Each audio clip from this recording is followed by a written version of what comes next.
If you were around a certain age, a young, impressionable teenager, when you first saw Pam Grier on screen, you may have been besieged by a number of emotions: shock, intrigue, amorous infatuation, and more than a little fear thrown in for good measure.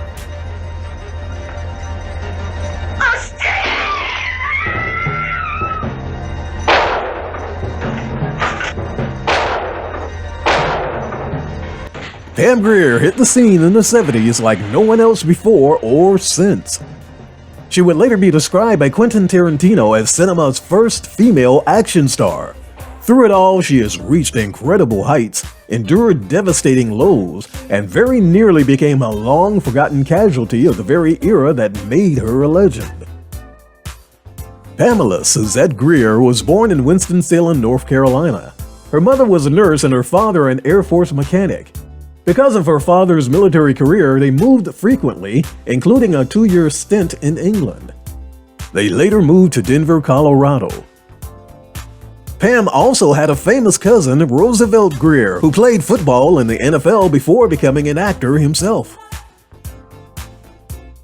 Rosie Grier was part of the fearsome foursome along with Lamar Lundy, Merlin Olsen, and Deacon Jones as the Los Angeles Rams starting defensive line. Rosie also was a bodyguard for Senator Robert F. Kennedy and was the one who tackled Sirhan Sirhan when he fatally shot the presidential candidate in 1968. Pam's athletic lineage was evident early on when, as a child, she trained in martial arts, including karate, aikido, kung fu, and jiu-jitsu. This would come in handy later in her movies as she would do her own stunts.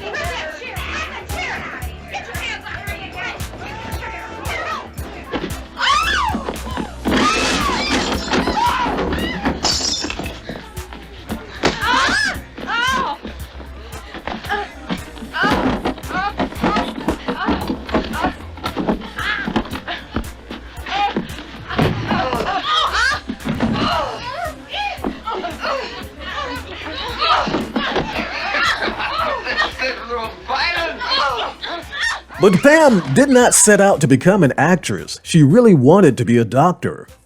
This required more than just the beauty and physicality she already possessed. It took money. While studying at UCLA, she earned extra cash by singing background for artists such as Bobby Womack, and also entered beauty contests where she was the runner-up in the Miss Colorado Universe beauty pageant. Around that time, it was suggested that she try her hand in movies. After several auditions, she landed her first role, a small part in the 1970 film written by Roger Ebert and Russ Meyer, Beyond the Valley of the Dolls. It was such a minor part, her character wasn't even given a name. She was billed as the fourth woman, but it was a start, and the 21-year-old was on her way. In fact, critic Roger Ebert would later cite Grier as an actress of beautiful face and astonishing form, and that she possessed a kind of physical life missing from many other attractive actresses.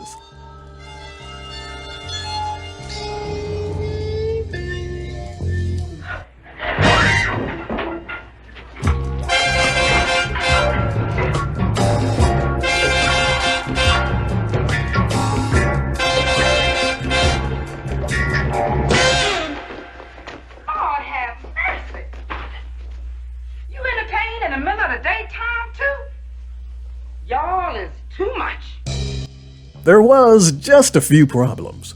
Female actors in general were paid less than their male counterparts, and it was rare to find female leads in movies. Black leading ladies were simply unheard of. Also, at 5'8", Pam was actually taller than most male stars in the industry, so that made it even more difficult for her to be cast as a leading lady. Also, this was during a time when so many famous actresses were abnormally thin, so Pam, who was at 145 pounds at the time, was called chunky, further adding to her woes. Nonetheless, she persisted, and in 1971, she accepted an offer of $500 a week to go to the Philippines to film 2 movies that would thrust her into stardom: The Big Dollhouse and Women in Cages. No one escapes from my prison. No one!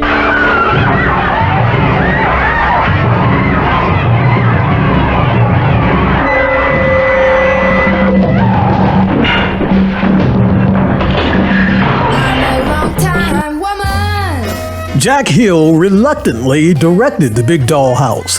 He took on the Roger Corman project mostly out of financial necessity.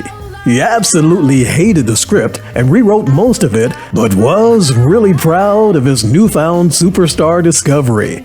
He had no way of knowing this would start a whole new trend. I've been working by the sea,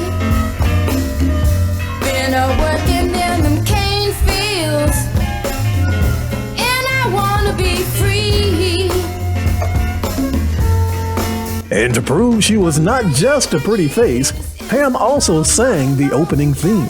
99 years is such a long, long, long time. 99 years is a long, long time. Now I'm in my own natural Look at element. me. Come on down here and fight. I'll be free. I'm a long time woman. Ain't nobody to please. Got a natural feelings like a bad disease.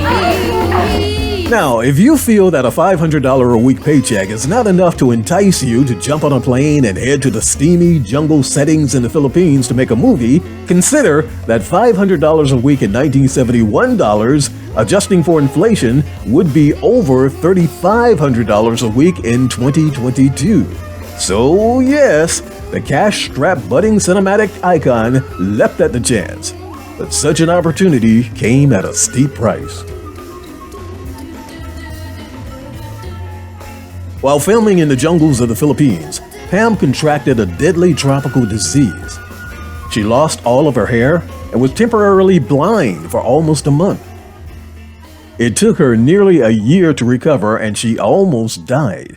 But she did recover, and she went on to define the so-called blaxploitation era of the 1970s with films such as Cool Breeze, Coffee, Bucktown, Friday Foster, and Foxy Brown. As you would imagine, a screen presence such as hers would attract some high-profile suitors, and Pam certainly had some big names come a-calling, not always with positive outcomes. Among her romantic links were Robert Plant of Led Zeppelin, Don Cornelius, host of Soul Train, Freddie Prinze, and NBA legends Wilt Chamberlain and Kareem Abdul-Jabbar. Jabbar, in fact, wanted her to marry him, but only if she converted to Islam, which he had just recently done. He even gave her an ultimatum that if she refused, he had someone else prepared for him that he would marry at 2 that afternoon. She refused. One of her other famous relationships was with comic Richard Pryor, after the two of them filmed the 1977 movie Greased Lightning. They had met previously when she was dating Freddie Prinze, and like Prinze, Pryor's well-documented drug use would strain their union. She did manage to convince him to stay clean for about 6 months while they were together, but ultimately he relapsed. One thing many people were unaware of was that Richard Pryor was functionally illiterate, and it was Pam that taught him to read. Pam also told of an eye-catching incident involving one of Pryor's pets. In her memoir, she described a wild afternoon where she had to transport Pryor's injured mini-horse Ginger to the vet as fast as possible. Desperate to get the creature some help, she loaded it into the back of her yellow Jaguar sedan and drove through LA traffic with Pryor in the passenger seat. In the end, her quick thinking saved Ginger. But after years together, Pam realized she wouldn't be able to rescue Pryor in the same way. Richard had also been having an affair with Deborah McGuire and even married her while he was supposed to be still with Pam. He and McGuire divorced just over a year later. After the blaxploitation era lost favor with audiences, Pam was determined to rebrand herself as a serious actress. For several years, she took on small roles in movies and on television, but even with minor parts, she was determined to give it her all.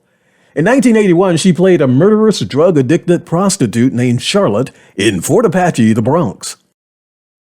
To prepare for the character, she wore the same clothes for days while spending time on the streets and abstaining from showering or even brushing her teeth during that time.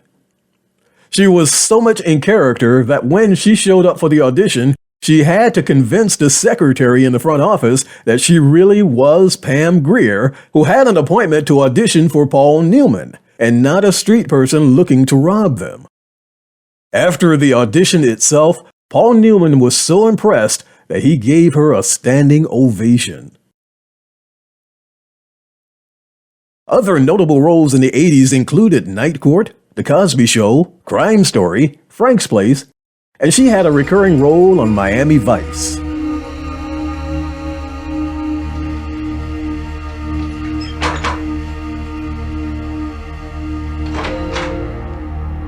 Where's the man?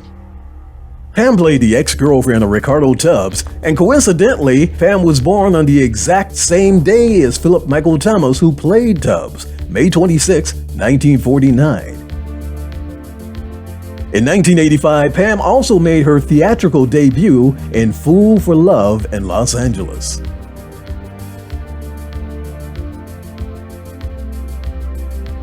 As for her movies, she was no longer headlining, but she was staying busy, and that made her happy.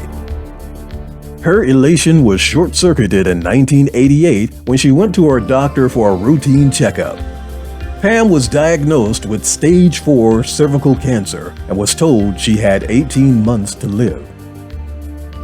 As someone who had been fighting the odds her entire life, Pam refused to accept this as a finale. Through vigorous treatment, she made a recovery, and the cancer has been in a remission for over 30 years. To further prove you can never count her out, Quentin Tarantino came a-calling in 1997 to have her as the lead in Jackie Brown. Although Pam had never been out of the scene, this still marked a dramatic comeback for her as she more than held her own in the lead role with co-stars Robert De Niro, Samuel L. Jackson, Robert Forster, Brigitte Fonda, and Michael Keaton. When Pam Grier walked in to audition for Quentin Tarantino, she said there were all her posters from 20 years ago on the wall and said, "Did you put these up because I was coming over?" Tarantino said, "No, I was going to take them down because you were coming over." There was no shortage of roles for Pam after that. She also played Kit Porter in the Showtime series The L Word, which ran from 2004 to 2009. Pam Grier is now in her 70s, but she had a chance to prove that she is still a badass when she co-starred with Florence Henderson in 2017's Bad Grandmas.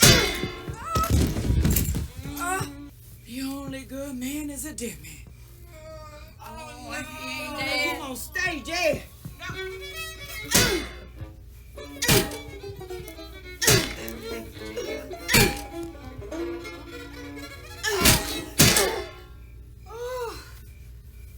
Don't look for this bad grandma to settle into a rocking chair just yet. She has at least 2 movies and a TV series scheduled for 2022. When not working, she lives on a ranch in Colorado and is fiercely independent and cherishes her solitude. She's earned it. By the way, if you plan to visit her anytime soon, I really suggest that you call first.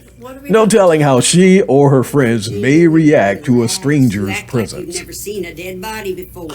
Most everybody we've known is dead or on their way. Yeah, of natural causes, but not like this. Well, this was natural. A bullet went in his chest and he naturally died. Hey, if you enjoyed this video, be sure to hit the share button, especially if your friends, like you, have great taste. And don't forget to subscribe to my channel, that way you'll be notified whenever I add new content. And feel free to leave a comment or two.